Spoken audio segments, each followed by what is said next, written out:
You want to get high, man? Let's stimulate your mind. Get up, Chucky! What have we got here? A fucking comedian. Rogin, Kim. Hello. Welcome to the Kimcast. It's me, Rogin Kim.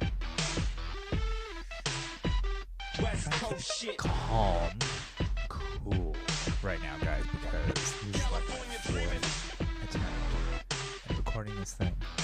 There's a series of snafus and kerfuffles, other funny such words, that stopped me from being able to go.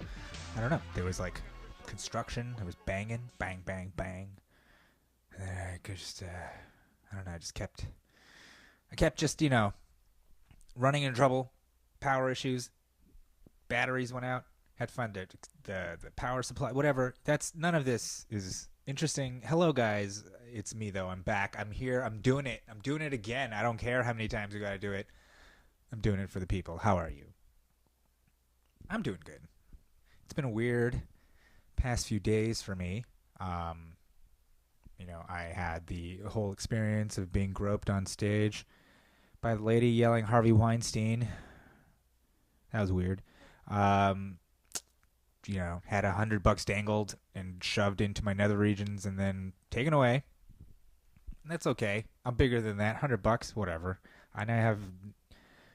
Oh, that's a good 5 minutes right there telling that story, so that's fine. That's worth it. But then, yesterday, I was banned from an open mic. I've never been banned before. I'm in shock. I am. I've been doing this almost 7 years. I've never been banned from an... Banned for what? For what? I want you guys to listen, because I have it recorded. I recorded it. I'll just listen to what happened. Maybe okay, here, let me give you a little upfront background going in. Okay, all you need to know is that there's this lady. She's hosting the mic. She made some rules up front about no pedophile jokes, no saying the N-word unless you're black, which to me, I'm just, what? Okay. And then, like, I think the second comic in, he was just, he's just working on a bit about jerking off. It was about jerking off. It was about him jerking off, and I don't know. It was just he was working on something, okay? And whatever. Maybe it was funny. Maybe it wasn't. But that's not the point. This is an open mic. The whole point. This is where you come to just say the stupid things that are in your head or on your notebook out loud. You got to try to say it. See if it's funny. It might not be funny, or maybe it is. Maybe it's not funny there. I mean, who are you to judge, especially as the host? Anyway, I'm getting ahead of myself because she comes up after his set and says, you can be funnier than that. You can be funnier than that. You don't have to make jokes about your dick and jokes about jerking it. You know what? And guys, you know what? No jokes about dicks and jerking it. Like she told the comics, no jokes about dicks and masturbating. And we were all shocked. I mean, mostly the guys, of course.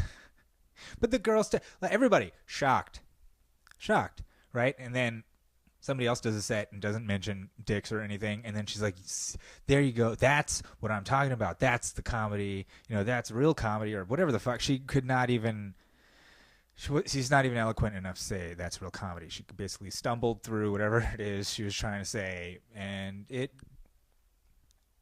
pissed me off. It not only pissed me off, but I just felt like, well, now what? Now I don't have a dirty set. I wasn't even going to talk about masturbating, but now that you said I can't talk about it, now I want to. That's all I want to talk about. Like that's not what I want to talk about. What I want to talk about is this. So it was a few comics later. It's my turn, and I had to address it. So I'm gonna play my set for you here. Yeah. All right. And don't be disrespectful. What does that mean? What? Dude, she whispered like Tony Soprano to me. She's like, don't be disrespectful. What is that supposed to mean? What have I ever disrespected? I've never disrespected you. Never disrespected you. What are you talking about? That's the truth, right, though, right? Have I ever? She can't even pronounce my name. She's saying that I disrespected her. That's fine. But I gotta, come on. Like, here, I understand where you're coming from, but can you really Can you really tell a bunch of comics not to like say stuff? I mean, that's like, because okay, like the pedophile. All right, pedophile jokes. I'm down with that. You know, don't say the N-word. All right, that's fine. That's life. That's like regular life, right? Like you're not supposed to, right? You know, at first I was not a pedophile, so I did not say anything, right? At first, then I was not a racist, but then I did not say anything. But when it comes to dick jokes, like that's me. I'm all in. That's us, the brotherhood. That's comedy, dicks and pussies. We have to draw the line somewhere, guys. You can't. I mean, how are we supposed to fail if we don't try out our shitty jokes? Like, how are we supposed to fail? How are we supposed to get better? That's why you're still at open mics. You run open mics. What are you talking? You know better than us. Like, how are we supposed to get better? How are we supposed to get better? How are we supposed to get better? And I'm not. This is all due respect. I'm just asking, like, because I'm just looking for a safe place to do comedy, guys. I'm just looking for. I'm sorry. What? Don't come here anymore. Why? You're 86. For what? Because I asked you a question? I don't want the friction back. What are you talking about? Just what I said. Dude, so okay, can I still get my minute still here? You No. kicking me off now? Yeah. Let's give it up for Pam, the fucking comedy police, everybody. Just got banned for asking why we can't tell dick jokes on stage. If you don't I have can't. one. What? If you don't have one, That's why fucked up, talk man. about it. All right, Pam. I don't care. I don't like disrespect, but I didn't disrespect. Hey, go. I was asking you a question. I was asking you a simple question. You were gone for All right, a while, that's- and then you're asking back. What are fucking all them other open mics? What are you talking about? Just what I said. And that was it. She banned me from her open mic. And here's the thing. Her mic is at a place where there's tons of other open mics with tons of other hosts, and it's not even her place, so she has no real authority. Really, she doesn't even fucking remember me. She doesn't even remember me every time I go. She doesn't know how to say my name. And I've been there quite a few times, so it doesn't matter. It doesn't matter. Not that I want to go back, because that's just fucking. It's censorship.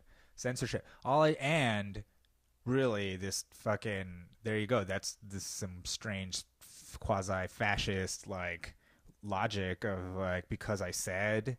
Because you said what? You don't even explain it. Just don't do it just because you said, because you're the host. Like, that doesn't even make sense. If you're the host is the last person who should be doing that, should be policing the comics. That doesn't fucking make sense. If it's a club, maybe the club will police the comics and the host works for the club. So then, if the place, Sal's, okay? That place, Sal's. It's a place called Sal's Comedy Hole. Okay, now it's a pizzeria. Maybe it's Sal's Pizzeria. I don't know. It used to be pretty big comedy in the comedy world, or it used to be like a place that Joe Rogan used to go to and people used to go to, and now is sort of let's just say it's not in its heyday at the moment, but it's a great place. It's a great place. Keep in mind, in this fucking place, there's a picture of fucking Lenny Bruce, okay, on one side, Richard Pryor on the other, okay, and this lady is saying don't tell dick jokes to the comedians. That's how dare you call yourself comedian, call yourself a host of an open mic, okay? Like, what is an open mic? Because what is an open mic? Because at first an open mic is like where you go if you're going to start comedy, and then you go and you meet people who do comedy, and then you go and you keep doing comedy, and after a while you're like, okay, I'm just still here doing comedy. I guess it's been years and years of doing this, and you just keep going and going, and then eventually, at least for me, I realized, oh, it's like going to the gym. Like, this is like going to the gym. Like I don't like going to the gym. I just go now because I have to. I need to. I got to. I should. I need to. I do. And I do. And that's how I treat mics. It's like going to the gym, right? I'm going to work out. I'm going to work out my stuff. I'm going to hear other people work out. I'm going to meet people, whatever. But I'm going to the gym. That's what it's like. So imagine somebody who runs the gym telling you can't do certain things. You can't do certain exercises. You can't lift weights. You can't do free weights here, man. We don't like that bro stuff. I don't know. I mean, it's just censorship. It's censorship, plain and simple. Censorship, which kills comedy. Censorship is the death, especially comedy in its infancy. Comedy is not even. It's like it's the mere ejaculate of comedy. It's not even a fully formed. It's not even hitting the egg, and turning into an embryo. It's not even that. It's like censorship is comedy contraception. You know what I mean? It's just it cock blocks laughter. You can't make actual comedy if you have these rules. Even the stupid pedophile and the N-word. Look, if it's funny, it's funny. It's fine. If someone's going to take a risk, okay, let them take that risk. That's what I say. We're all adults. We're all trying to pursue the same. Maybe, perhaps, I respect the craft of comedy too much. Am I taking it too seriously? Am I taking it? Well, I'm not taking it so seriously. I'm banning people for saying so. No, I'm not taking it too seriously. I respect comedy for what it is and what it means to me and what I see it is. Not to say that what I say comedy is. Listen to me. This is fucking retarded. Okay. Like, I'm Professor Comedy. Okay. Dude, subjective. So for me, okay, it's all about finding the funny. And finding that funny is not, there's no scientific formula. There's no rules. It's chaotic. It comes out of the ether. It's like, it comes from muses. It's like you're an antenna that pulls it out of the sky. Like, there's no explaining where the shit comes from. Sometimes something you think is not funny is hilarious. Sometimes you think something is hilarious is not. How are you going to know unless you do it and try it? How can you possibly do it if you're restricted? See, I talked to some of the comics afterwards. They were nervous about, am I going to say the right thing or the wrong? They were already in their heads, and none of them spoke up. None of them spoke up because they didn't want to get kicked out, right? Because I spoke up and I got kicked out, and that confirmed it for them. They were like, oh, I better not say anything. And I was just like, I even waited to see if a couple comics would say something, a couple of the comics who were vocal, and they didn't because they didn't want to get kicked out. They didn't want to get banned. And this is how that Harvey Weinstein shit happens, man. This is on such a stupid level. Like, I'm a nobody, man. I'm just an open micer, and she's a fucking nobody, okay? We're all nobodies. Okay, we're all nobody. She says, that's why you're open micing, right? And I'm like, you're fucking hosting an open mic.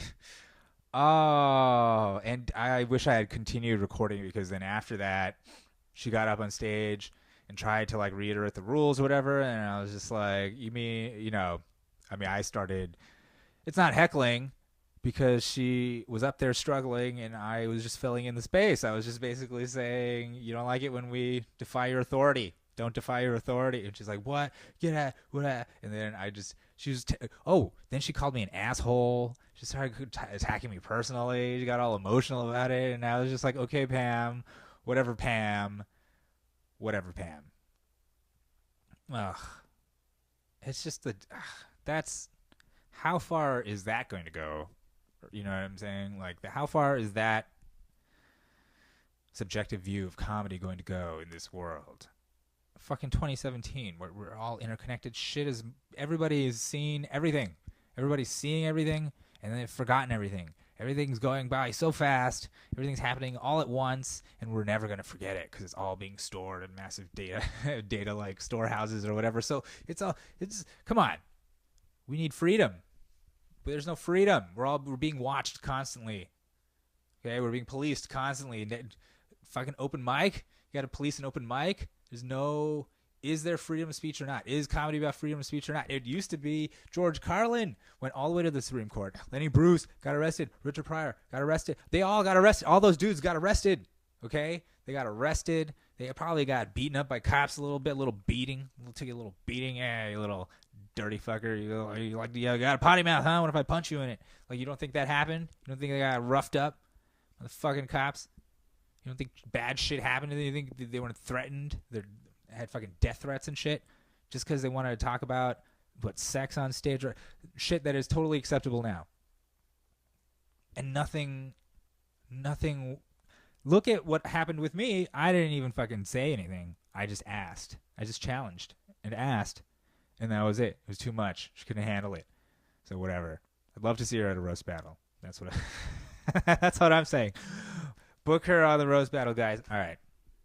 So whatever. I feel like, if anything, I don't feel bad about it. It's giving me material, and this is I really do enjoy this, even when it's not enjoyable. You know what I mean? Even though it's like I don't know. It's beautiful. It's beautiful because everything is so presented online and everything's great, or like, it's in a little box, or everything's, this is just raw, feelings, and it's just funny. And the way people behave, it's fascinating. It's like, what? Why would you host? How would you even be a comedian if you felt it was okay to tell people what not to say? That doesn't make any sense. Well, maybe that's just the difference between New York and LA, huh? Maybe that's why New York's got the real comics and LA is a bunch of actors. Maybe she's just an actor. I don't know. Maybe she's just acting like a comic. Maybe that's the whole thing. All right, open mic. But the other absurd, thing about all this is like, who gives a fuck? Nobody gives a fuck. Nobody cares. It's just, all right, well, I just need to get that off my chest. All right. Will I talk about it on stage? Maybe. There's some funny stuff there. It's funny that shit you not, there's a picture of Lenny Bruce right next to her while she's like, it's just so, it's hilarious. It's hilarious. And the fact that it's like, that's the power she had, that she chose to exercise it, which is very limited. Because I've talked to Sal, the guy who owns the place. Like, I've talked to him about New York, whatever. Watched the Conor McGregor and Mayweather whatever press conference there with him, and whatever. I'm not kicked out of the place. It's all meaningless. I'm having a great time. Maybe I feel like I'm doing something right. I'm getting groped and banned. I think I'm doing something right? I just gotta keep at it.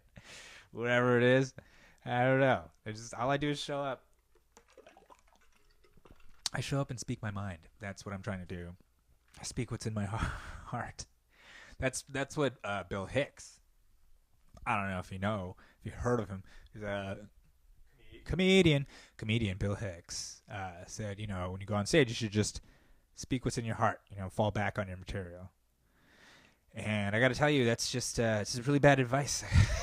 Because every time I just keep getting into trouble, but whatever, it's fine.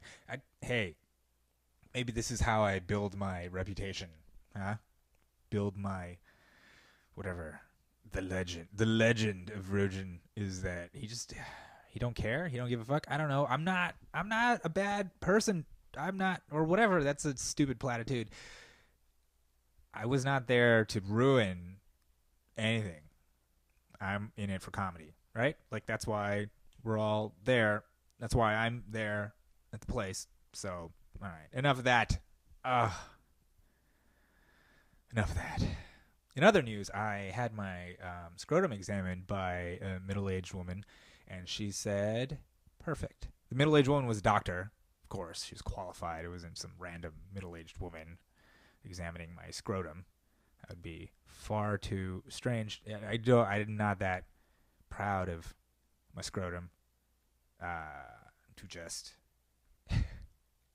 They were like really proud of their private parts. Like, here you go. Like, I guess some dudes, like if you had a big old hog or something, yeah, you'd be pretty proud of it and go into porn or whatever and think you're all cool and you're like, thankfully I don't have that problem, guys. All right. So yeah, I had a physical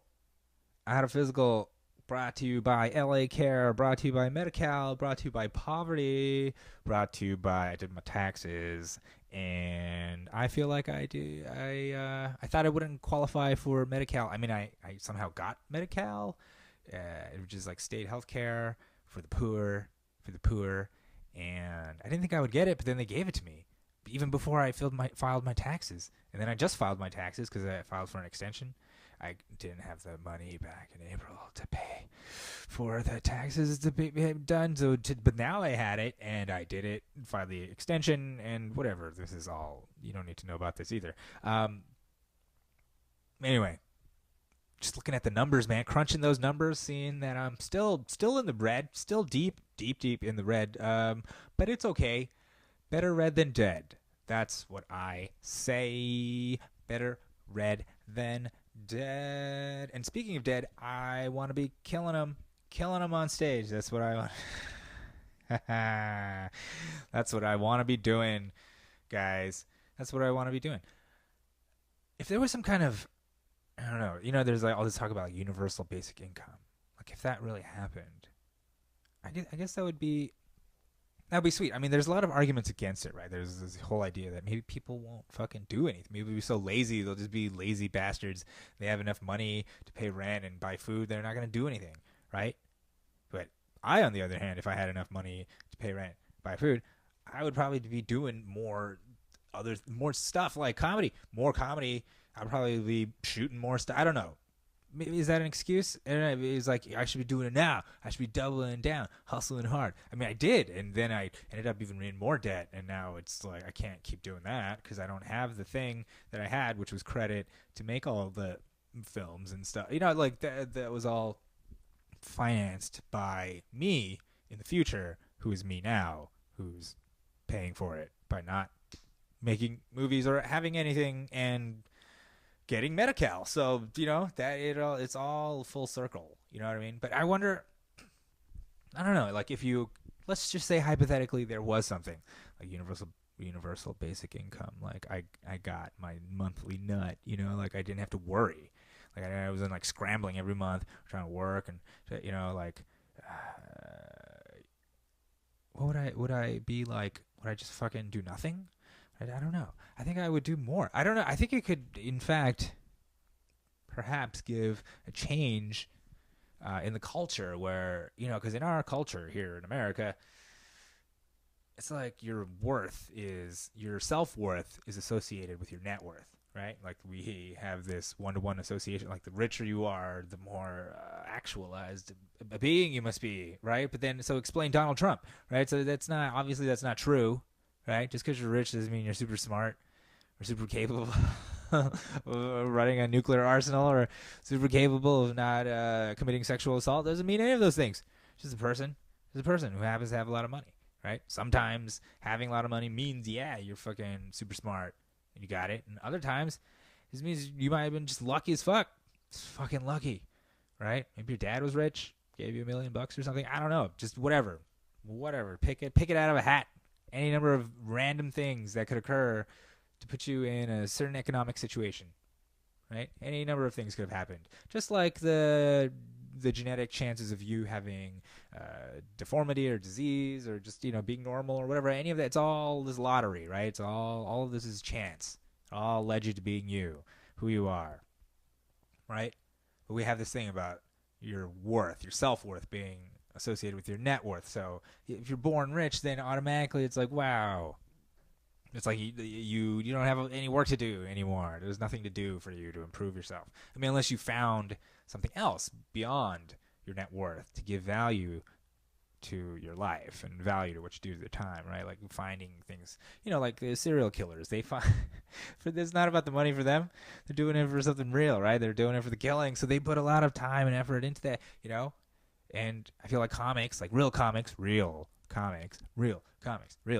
What do I mean by a real I don't know. Definitely not the fucking host who banned me. Pam. All right. Real comic is somebody who is going for the ethereal thing, the laughter, the funny, the comedy, whatever that is. What is it? We don't know, but we keep going towards it and we keep setting it off. It seems to be working. We keep doing it. And there's something that compels me. You know, it's crackish. I tell people that a lot. Like stand-up comedy is like the crack of all the art forms, because it's the hit. You know, like when you kill, it feels raw. You know, it's like you know, like you ever see like fucking Dragon Ball Z or some shit or some fucking, you know, just something where like this beam of light just shooting into you and you're just getting all this energy and you're like that's what it's like. You know, that's what it's like when you're killing, right? And then when you bomb, and it's like just the worst trip.